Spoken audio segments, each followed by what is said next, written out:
All right, next up we've got Sarah, Ernst and Hristo. Hey guys. Hi, Chris. So let's start with a little introduction of yourselves. Maybe you start off, Sarah? Awesome. Yeah, my name is Sarah Forcier. I work for Pixar on the RenderMan team, mostly working on RenderMan for Houdini. And I've been doing that for the last 3 years. Ernst? Hi, I'm Ernst. I'm trained as an architect and I always loved drawing. So I founded 93 Animation in 2014 to create imagination-based rendering to visualize my childhood stories. Nice. What about you, Hristo? And I'm a self-taught 3D artist. I started using Houdini exclusively just over 2 years ago. And I was a product and packaging designer by trade for 8 prior. And today I just can't imagine a world without Houdini and Vex because I'm quite technically savvy and I'm enjoying non-photoreal stuff. Very nice. And what's the presentation about today? Yeah, I'll start off with an overview of what's new in 24. So we've got new color management, live statistics, XView, and Lama, and then I'll pass it off to them to talk about Stylized Looks. And then I'll continue with the way we approach Stylized Looks at our Studio 93 Animation, and then Hristo takes over. And I'll take it over for a demo of Stylized Looks and how we used it on 2 of our fun/passion projects here at 93 Animation. Fantastic. Well, let's jump in. Let's go. Hello, and thanks for tuning in to our presentation of RenderMan 24, the latest release coming soon, aka this month. My name is Sarah Forcier, and I am one of the developers on the RenderMan team currently working from home in Seattle, Washington. Today we will be discussing what's new in RenderMan, but first, what is RenderMan? It is Pixar's production rendering software that has been used on all Pixar films from Toy Story to Toy Story 4 and beyond. RenderMan is used to translate geometry, lights, and materials to final pixels as you see here in this complex antique small shop from Toy Story 4. But RenderMan is not only used at Pixar, it is also used throughout the industry. Here are some recent releases that have used RenderMan. Our software has evolved a lot over the years, and this most recent release is no exception. Here are some of our latest features. We have converted all of our patterns to OSL and added some new ones, like phaser noise. We also have a new bump to roughness pattern. We developed this technology for Cars 3 and are now releasing it externally in 24. This pattern simulates micro scratches on surfaces and holds up well even when the camera is further away from the object, as you can see in this turntable. We've also added support for Open Color I/O and ACES. Very often in visual effects, you want to create images tailored for a specific display system, so we've added methods for specifying an output color space and ways to convert input textures to get to this desired output. Now, why use ACES? Maybe because you want to standardize to the rest of your pipeline, or because ACES has a wider color gamut than other color spaces and won't clamp some saturated colors. Either way, it's new for you to use in 24. We've also been working on real-time statistics to provide immediate feedback on the rendering performance. Just like how interactive rendering can help you make faster look dev decisions and iterate faster, live statistics can also inform you about the technical aspects of the render even before the render has completed. For example, when you attach a shader or add complex geometry and lights, you can see how those changes affect the memory or rays in the scene. Lastly, we have blue noise sampling for faster convergence earlier on in the interactive rendering process. Not to overshadow all these features, but we also have some big headline features coming in 24. This includes XPU, Lama, and Stylized Looks. I'll give an overview of XPU and Lama in RenderMan for Houdini, and Ernst and Hristo from 93 Animation will dive into Stylized Looks in Houdini. RenderMan 24 includes the first phase of the next generation of RenderMan called XPU, which focuses on look development and has a limited but fully functional feature set. We will be adding more features to eventually replace the current RenderMan implementation. Let's start off by comparing XPU with RIS, the current RenderMan. In case you missed sports for the last year, we'll do this as a head-to-head battle between XPU and RIS.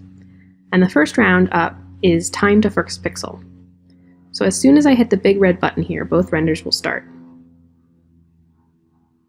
I think we already have a clear winner here, as XPU almost immediately has pixels for the full image, even if it's not fully converged yet. But just in case you missed it, here is a freeze frame at half a second. While not fully converged yet, XPU has a complete image, while RIS is just getting the first couple buckets in. Next head-to-head is look development, which is the focus of this release. Take a look at the shark teapot in the back as we change its color. Once again, XPU outperforms RIS. The performance in XPU using both the CPU and the GPU will help improve the artist's workflow and help tune in shader and light parameters. But you might be thinking, well sure, but it's only 4 teapots. What about a larger scene? Well, here is a scene that has about 7 million polygons and takes about 12 gigabytes of memory. And XPU still outperforms RIS. And last up is an animation test at about 24 frames per second. With XPU, we can see the animation, even if it is a little pixelated. RIS, kinda. All these tests were run with 18 cores and with the RTX 6000. And of course, XPU works in Houdini, as you can see here. We now have settings on the render operator for selecting RIS or XPU, whether you want XPU to use the CPU and the GPU, and which graphics card you want it to use if you have multiple. This screen capture has a bit of lag from recording remotely, but you can still see how fast the render starts and converges. The first edit that comes through is the dome light texture finishing converting. With that change in XPU, the image appears to come in all at once, whereas with the same scene in RIS, you could watch individual buckets get filled in rather than all of them at once. The changes are super snappy. We're demoing the look development process here with this fridge asset created as part of the Pixar Pups program. This scene is also color managed with ASYS. Here we're changing the diffuse color of the floor, and you can see the edits almost immediately in the render. We can also translate geometry, so here we are rotating the dome light to find the desired background and lighting. This dome light is the Pixar Atrium that is available to use via the preset browser. We also have lighting contributions from a Pixar rec light, so if you remove the dome light contributions, we can isolate this effect and change its lighting parameters, such as the exposure and intensity.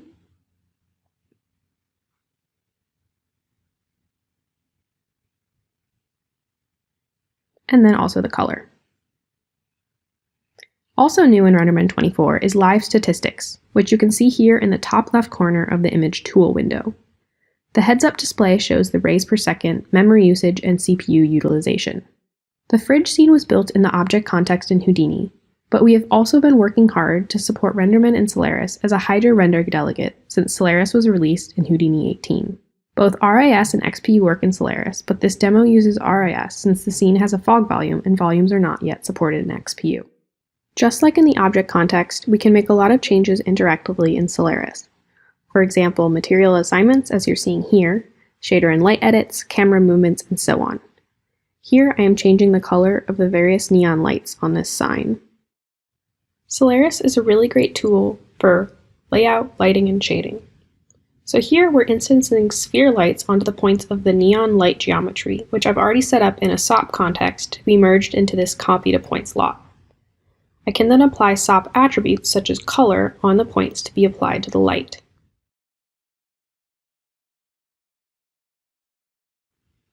But first, I have to make sure that the attributes are in LOPS before they can drive the light color. I can also make changes to the generic light attribute shared by all renderers, such as exposure, intensity, and for the case of sphere lights, the size.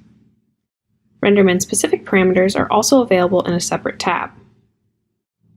While the workflow for some of these edits is a little different in Solaris, the results in the render are the same, and there is the added benefit of the scene being built with the USD scene graph and can be easily exported and shared.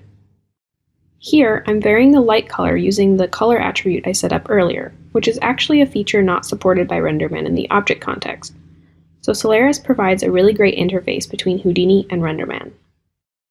To further demonstrate using varying attributes with lights, I'm setting up an intensity attribute here to be able to drive the intensity of the instance lights.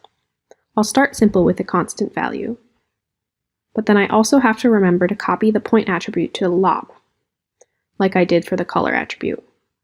Now by setting it to a constant value, this is no different from setting the value on the prototype light. So instead, I'll make a simple vex expression to alternate the intensity of the light based on the point number. As you can see, you can still use a lot of the SOP functionality in lobs. And here you can see that change reflected in the render. Because RenderMan is implemented as a Hydra delegate, most features in Solaris are automatically supported. One Solaris feature I find super handy is the render gallery that allows me to make snapshots of the current render, much like RenderView does, but it also saves the scene state of each snapshot that I can revert to.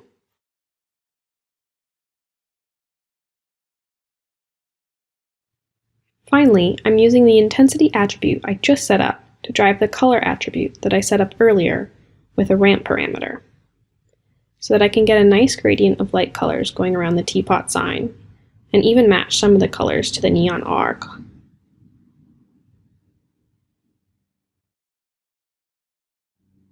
I like how this looks, so I'll save this lighting configuration in the render gallery, just in case I need to go back to it later. Another great feature in Solaris is the light mixer, which provides a nice way to edit collections of lights in a single node. So here I can select a subset of my instance lights and save it as a collection. And then I can change the exposure or intensity or other light parameters on just these lights that I've selected. Or I can even solo or disable them without affecting the rest of my lights or having to do each light individually, which can be super tedious, especially seeing as I have over 100 lights. RenderMan for Solaris is not new to RenderMan 24, but a lot of great improvements have been made to the Hydra delegate since the last release, so I hope you get a chance to try it. However, the next headline feature that is new to RenderMan is Lama, which is the layered material system developed by our friends at ILM, who have made all sorts of materials in their productions.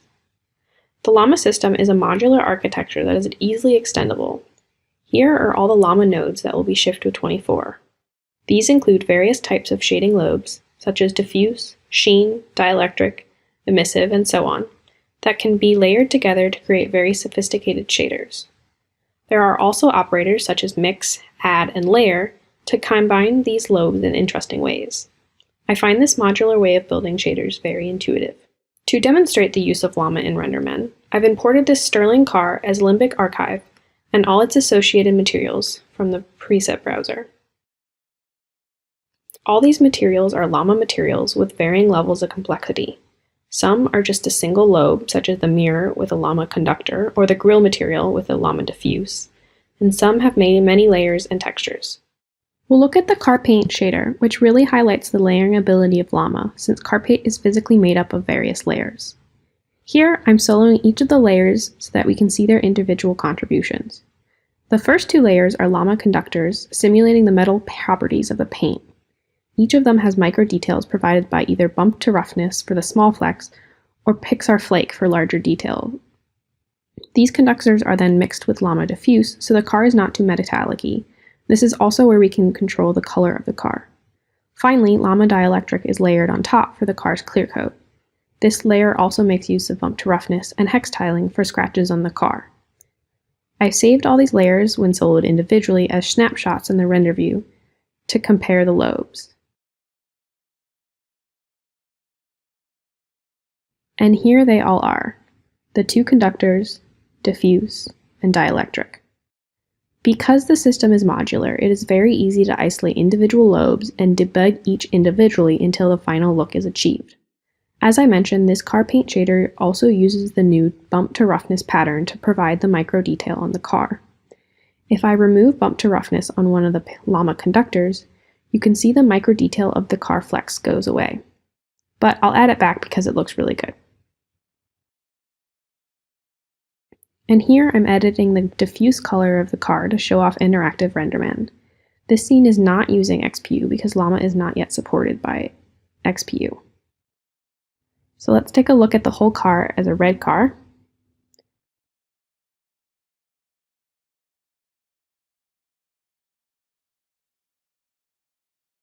Okay, well now we got a purple car, not a fan of that one either, so let's just go back to blue to stay on model. Since we are rendering with Houdini's render view, we do not have access to the live statistics heads-up display in the image tool that we showed earlier with the fridge scene. Instead, we have a statistics panel that provides the same information. This panel is a work in progress and is likely to change as more statistics are added. But this panel is similar to Houdini's performance monitor, but for rendering in RenderMan instead.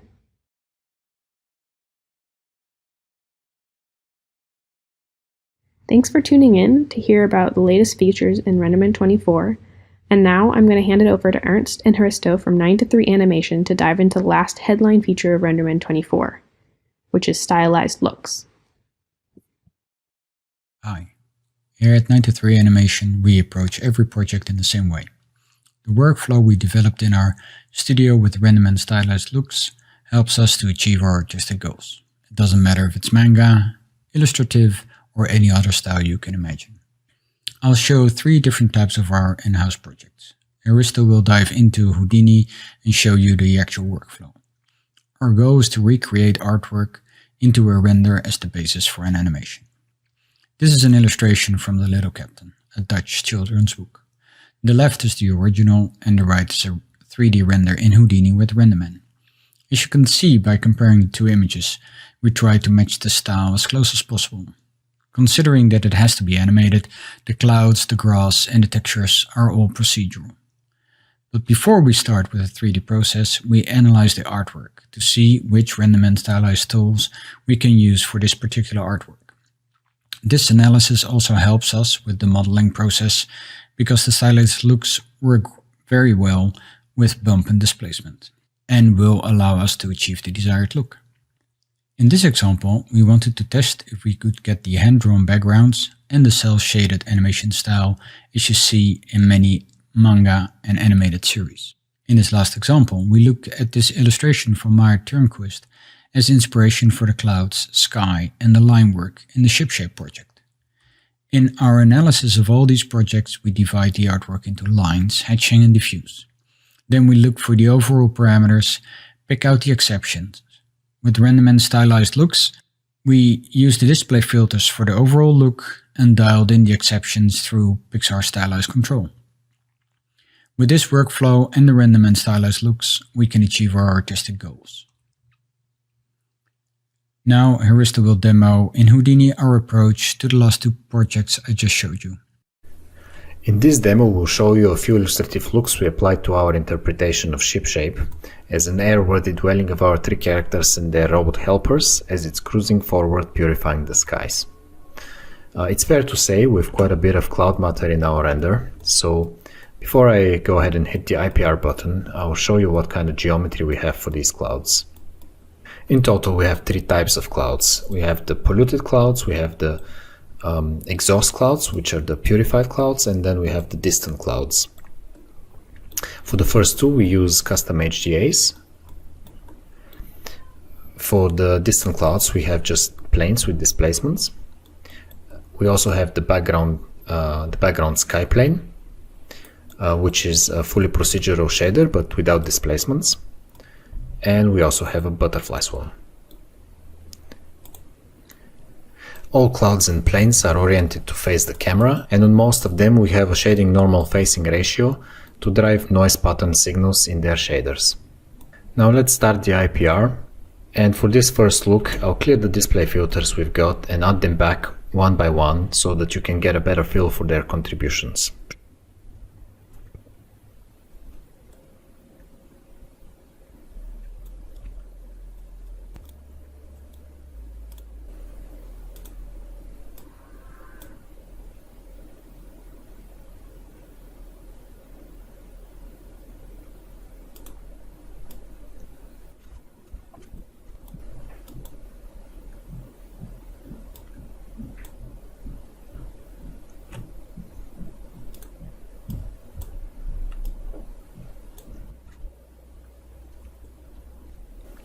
So for this one, what we have is a custom hatching texture set in screen space, which we tinted blue.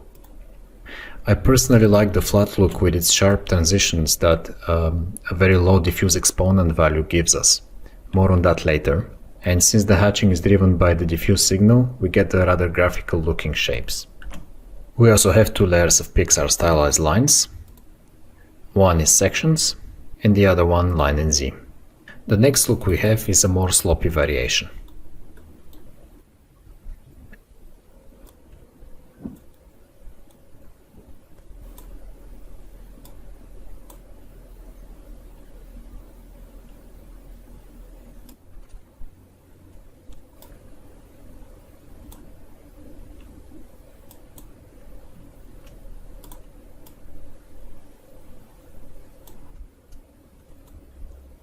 This time we're layering two Pixar stylized hatching filters.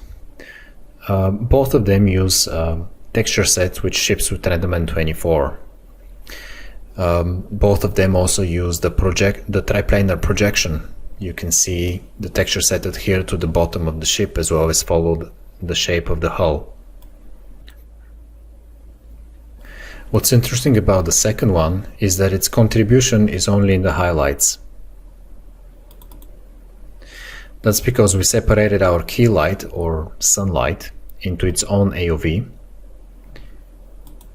referenced that as the signal AOV for the filter, and enabled the light mask switch. Also, for the second Pixar stylized lines, we fed the shading normal facing ratio into its data AOV to get this sloppy whiteout layer without much concern for matching our source light direction at all. Our human brains can fill the gaps quite well. So the next two looks we have are quite a bit different, and keep in mind that this is still the very same scene. We are only changing 2-3 parameters on our Pixar stylized controls inside our shaders and the set of display filters in our wrist nodes. The performance cost of the filters is negligible even at this fairly high camera resolution.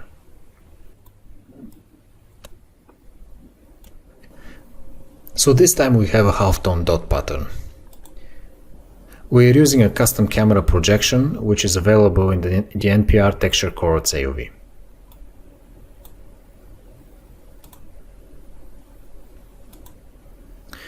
We toggle hatch and background on, and we set the hatching color and background color explicitly.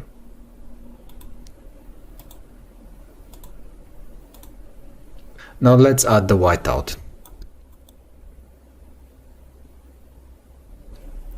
For that, we used our sun key light AOV again.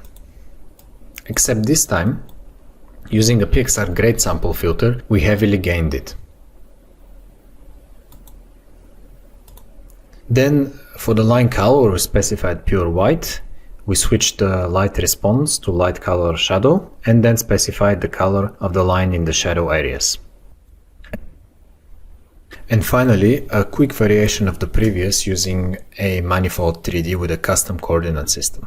By the way, a custom coordinate system can be created using a null by enabling the output transform as render space toggle, and then referencing that null on the Pixar manifold 3D for its coordinate system.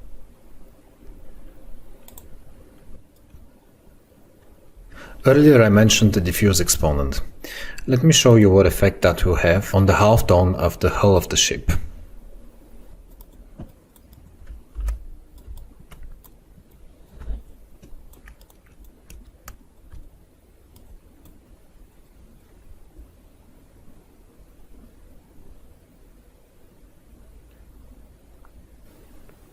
So that's a fairly significant impact in the transition between the lightest lights and the darkest darks. Lastly, I'll show you the float spline ramp of the hatching display filter.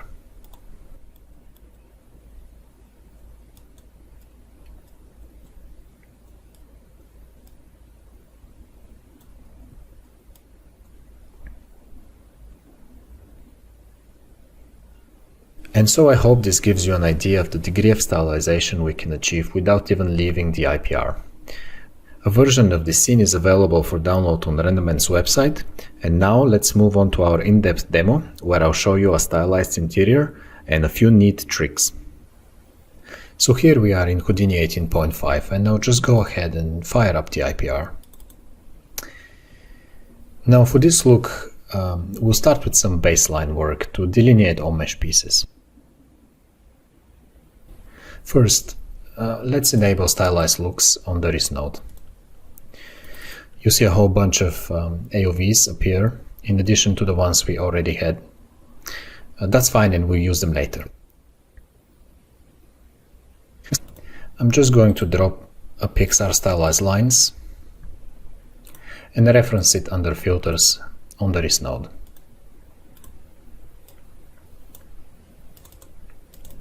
I'll call it Sections. And that's indeed the default line type. Now if I look under NPR sections, here's the AOV, which contains the alpha for the lines. These are lines which are drawn around each geometry as it appears in under /obj. Now it's hardly ever the case that in Houdini each connected piece would be separated into its own geometry node, and that's where the class attribute comes in handy as a primvar. In RenderMan we can use it to create a clown pass, and as a matter of fact I've already gone ahead and done so in the color AOV. So let's use this as our source to drive the sections line work.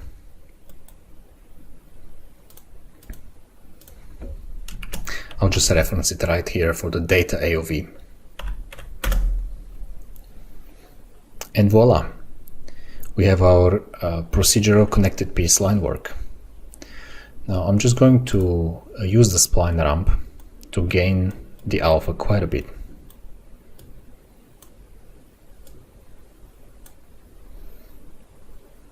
If I now look in my visualizer, I'll see the lines appear over the geometry. I'll go ahead and change the color and let this clear up a bit so we can see the result a bit better.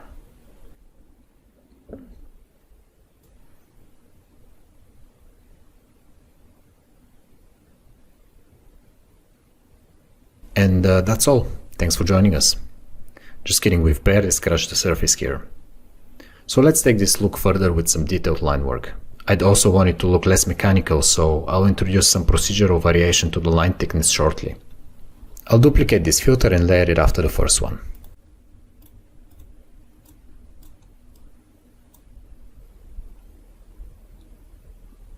This time I'll set its line type to line in Z, and looking at its AOV I'll adjust the spline ramp to get the alpha that I'm after.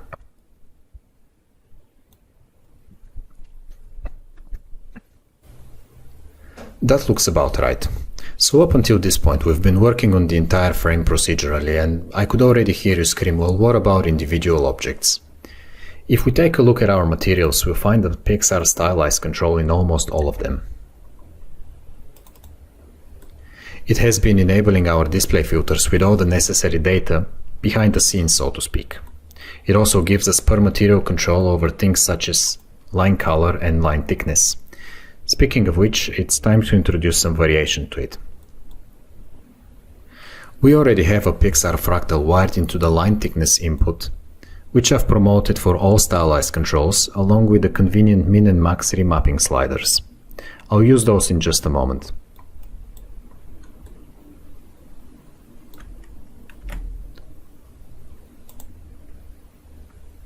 The fractal signal gets output to NPR line width, already remapped.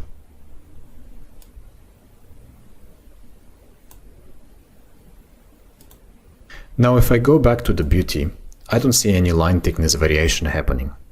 To enable that, I'll have to change line thickness from found on the display filters to pattern, meaning that the line scaling factor will come from the stylized control pattern. And now we can see our line variation happening.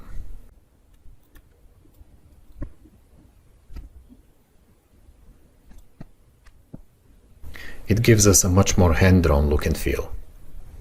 So really the philosophy behind this workflow is to first work on the entire frame procedurally and then have all the artistic flexibility to address as many individual mesh pieces as desired. For example, I find the window frames there at the background interfere with our composition a little too much. Let's see what we can do about that.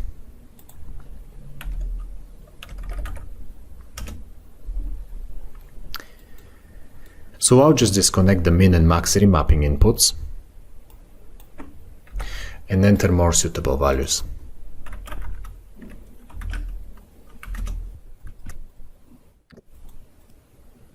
That looks more like it. Overall, my goal for this IPR session is to get a traditional media look and feel. In my opinion, there is no other RenderMan node that can artistically transform a render like the Pixar stylized hatching can. Let's create one and add it to the display filter list. Now, it's safe to say that something's different. I'll focus on several key settings like the hatching texture type and frequency, the blending mode, and the projection. We're currently looking at one of many factory texture sets which ship with RenderMan 24. I don't have the time to show you each and every one of them, but in a secret IPR session I rendered 4 regions to give you an impression of just how much procedural power we've got by playing with 4 parameters only. So if I go up and down the AOV list, note that the AOV data is the same across all 4 regions. And in essence, we are piggybacking off of that for all 4 styles. That makes for an incredibly efficient workflow with near zero performance impact. Right now, our hatching is in screen space, and you see it slide across the scene if I move the camera.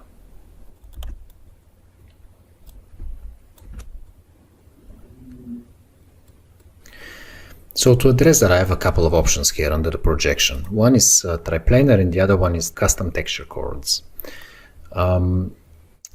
I'll make it adhere to our surfaces using custom texture chords in just a moment as I move on to custom texture sets. Speaking of which, here I have several of our custom studio hatching sets. And so the way this works is by layering hatching strokes in different directions and making sure they tile seamlessly.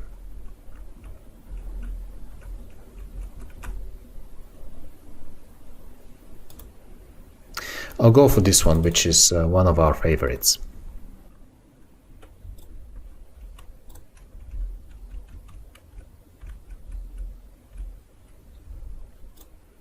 So on the display filter, I can switch the hatching texture type to custom texture set, which will let me enter the directory path to the images or individual images.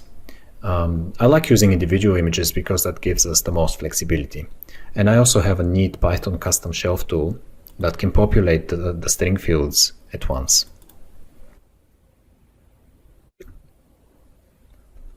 So let's get back to camera 2 and get this to look the way we want. Usually I'd start with the hatching blend visualizer, so I can focus on the hatching contribution alone and then switch to hatching final to overlay it on top of the render. Currently, and the default is hatching on color, and that will give us the option to specify the background color for the picture. Let's switch to hatching blend now, then make the texture stick to our geometry and set an appropriate frequency. For this interior, we have 3 projectors with custom coordinate systems. Their signals get written out to NPR texture chords, which then can be accessed by the display filter. And let's adjust our frequency.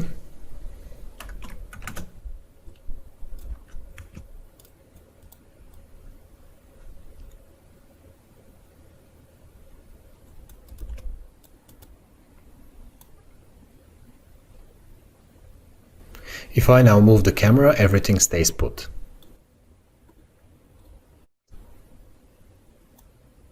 You might have already noticed that brighter parts of the image get lighter hatching and darker areas of the image get heavier hatching.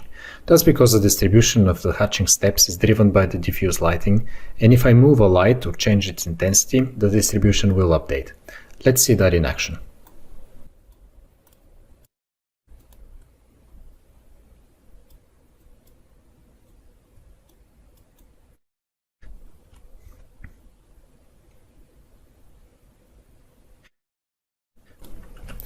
So we can quite clearly see how as I'm moving the sphere light around the scene,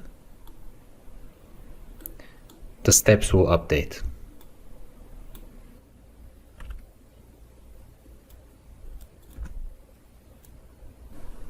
If we just go back to the display filter, there's a debugging option called the rainbow test.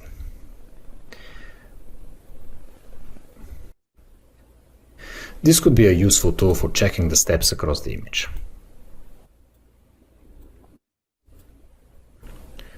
If I now change the blending mode to weighted, I'll get a blending overlap slider which controls the transition between the neighboring hatching steps.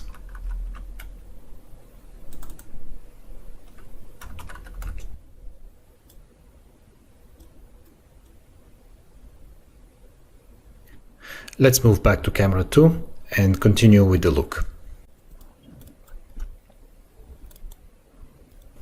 Now, personally, I hardly ever use all 8 textures, and nothing stops us from using only a subset. I'll repeat some. For example, I can use step 1 3 times, then have step 2 and 3 2 times each, and I'll leave 8 alone.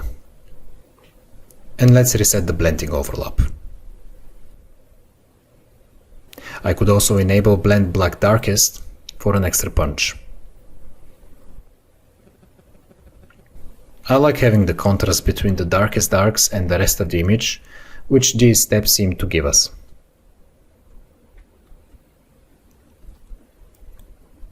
So I think we're ready to switch to hatching final now and see if we have to do some fine tuning there.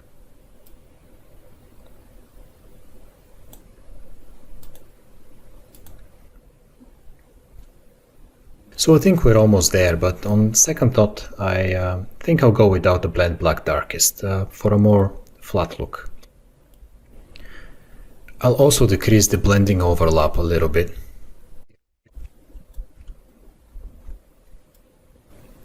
Alright, I think I'll commit to these settings and let this clear up a bit. Okay, so let's see what we've got here. I'm very pleased with how this alcove area turned out with its transitions from light to dark, as well as this very subtle hatching layer over those panels at the very back of the interior.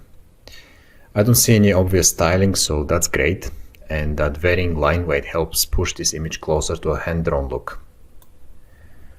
Lastly, I've one neat OSL trick and one extra adjustment I want to show you. First, I want to change the hatching frequency of this foreground pillar we have on the very right hand side of our frame, and second, I want to adjust the lighting of this foreground floor area.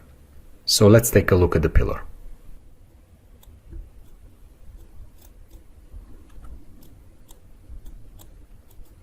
Its class attribute value is 2778. Keep that in mind as I jump to the pillars shader.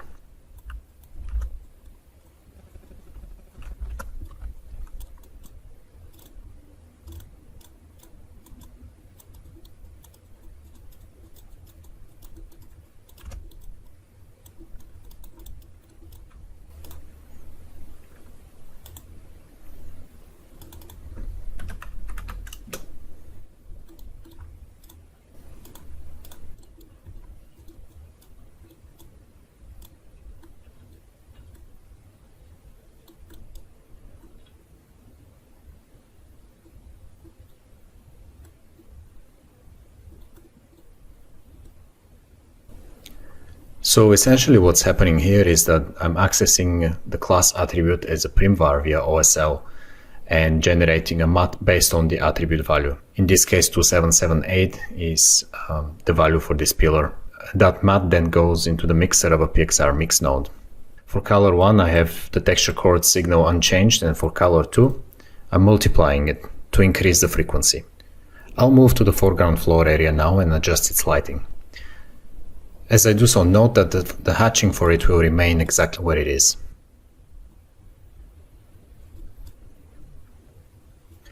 For the sake of our composition, I heavily reduced the lighting intensity at certain areas of our interior using light filters. The foreground part of the floor happens to be one of them. Let's bring some of that lighting intensity back and see the hatching adjust.